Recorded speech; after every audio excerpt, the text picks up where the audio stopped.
Hi everyone, in this video we are going to discuss about chain rule.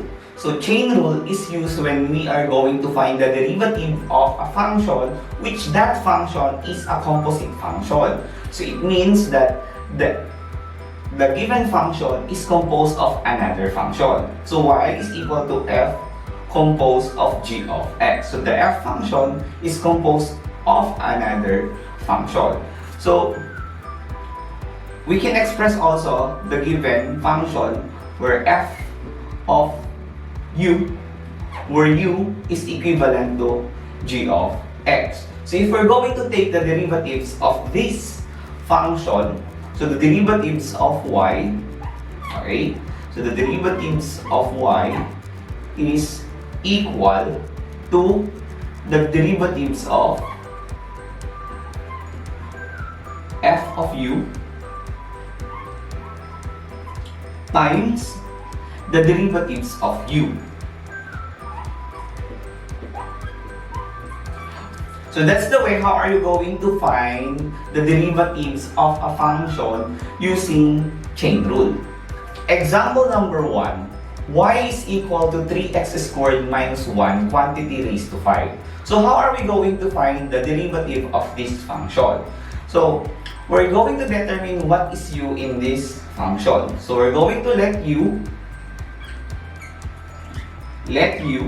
is equal to 3x squared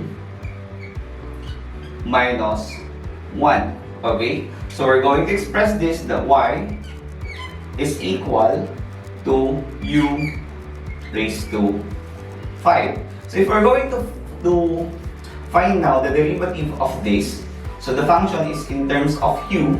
So we're going to take the derivatives of y.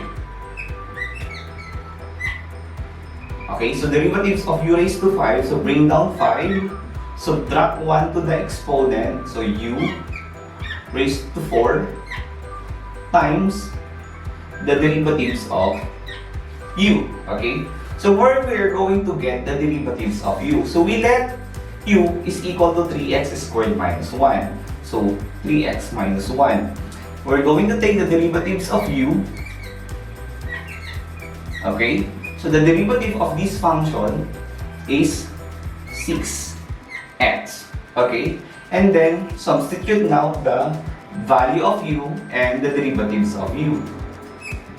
5 u raised to 4. So u raised to 4 will become the value of u 3x squared minus 1 raised to 4 times the derivatives of u, which is 6x. Okay? So we let u 3x squared minus 1. Okay? And then, after taking the derivative of this, substitute again what is u, 3x squared minus 1. And substitute also what is the derivatives of u, 6x. So, and then simplify this. So the final answer in this example number 1 is 30x times 3x squared minus 1 raised to 4. So this is the derivatives of y is equal to 3x squared minus 1 raised to 5. Example number 2. Y is equal to 3x squared plus 8x minus 9 quantity raised to 4. So what is the derivatives of this function? We're going to use the chain rule and we're going to express this in terms of u.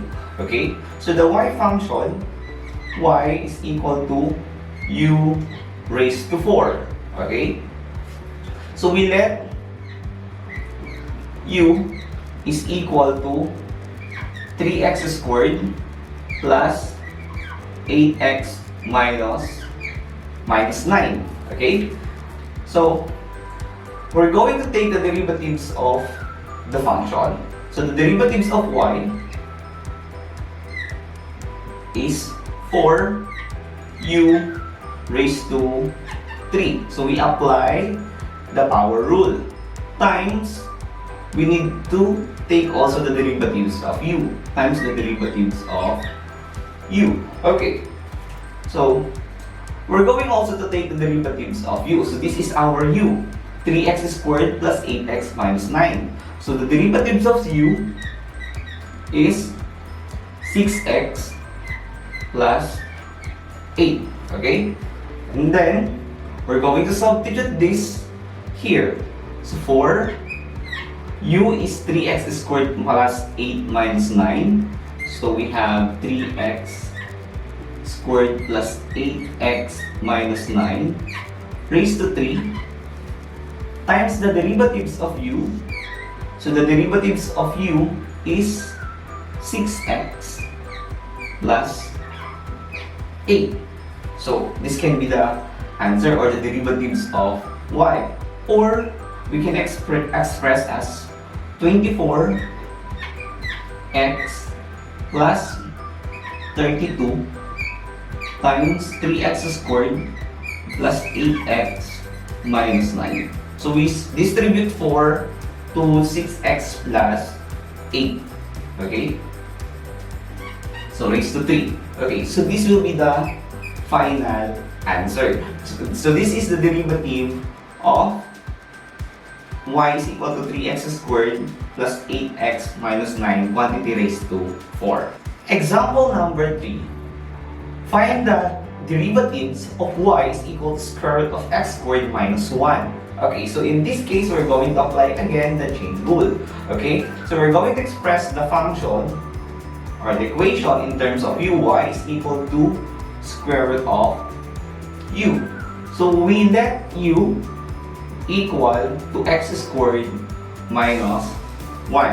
So if we're going to take the derivative of this, derivative of a square root, so the derivative of y is equal to 1 over 2 square root of u times, we need to take the derivatives also of u. Okay, so we have u is equal to x squared minus 1. So we need also the value of the derivatives of u. So if we're going to take the derivatives of u, so the derivatives of u is equal to 2x. Okay, so substitute now this here. So 1 over 2 times the square root of u, but that u is equivalent now to x squared minus 1 times the derivatives of u, which is 2x. So we're going to multiply this. So the product is 2x over 2 square root of x squared minus 1. So we can simplify this. We can cancel 2. So the lowest term of this expression now, and our final answer is x over square root of x squared minus 1. So this is the derivative of y is equal to square root of x squared minus 1. Example number 4. F of x is equal to sine cube x. Okay, so if we're going to find the derivative of this function, so we're going to use the chain rule. So sine cube x is the same as sine x quantity raised to 3. Okay, so we're going to express this in terms of u. So the function f of x is the same, is equivalent to u raised to 3 by letting u as equal to sine x. So what is now the derivative of this? So the derivative of this function f prime of x is equal to 3 u raised to 2 times the derivatives of u. Okay, so we use the power rule. So bring down 3, subtract 1 to the exponent, then times the derivatives of u. So we let u is equal to sine x. We need also to take the derivatives of u. So the derivatives of u is cosine x. Okay, so substitute now u by sine x, 3 times sine x raised to 2 times derivatives of u, which is cosine x. So if we're going to simplify, this is equivalent to 3 cosine x times sine squared x. So this is sine squared x. So this is now the derivative of sine cube x. Example number 5. Find the derivatives of y is equal to 3 times the quantity of x squared minus 4 raised to 2 plus sine x squared minus 4. So we're going to apply chain rule here. So we're going to let the expression in terms of u. Okay? So y is equivalent to 3 u squared plus sine u. U is equivalent to x squared minus 4. Okay, so we let u is equivalent to x squared minus 4.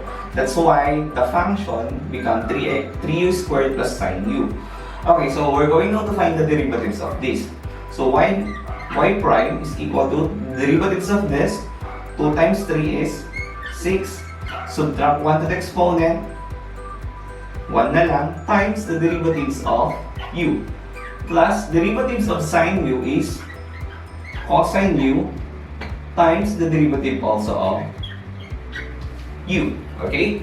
So we're going to find the derivatives of u because we're going to substitute that here, du. So u is equal to x squared minus 4. So the derivatives of u is 2x. So we're going to substitute this here. Okay? 6 times u is equivalent to x squared minus 4 times the derivatives of u, which is 2x, plus cosine u, cosine x squared minus 4 times the derivatives of u, which is 2x. Okay? So we're going now to simplify this. So this is equivalent to 12x times x squared minus 4. So 6 times 2x is 12x plus 2x times cosine x squared minus 4. Okay?